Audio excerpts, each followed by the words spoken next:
hide myself in thee. Let the water and the blood from thy riven side which flowed be of sin the double cure.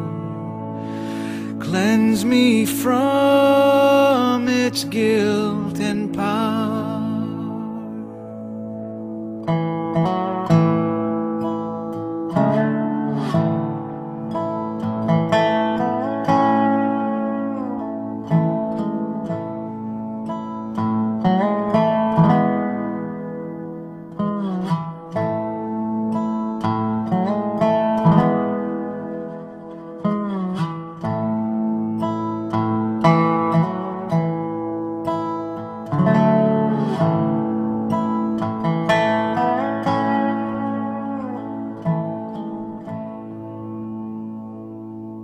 Nothing in my hand I bring, simply to thy cross I cling.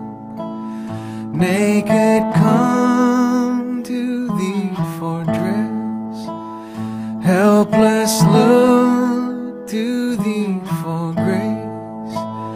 Foul I to the fountain fly, wash me, say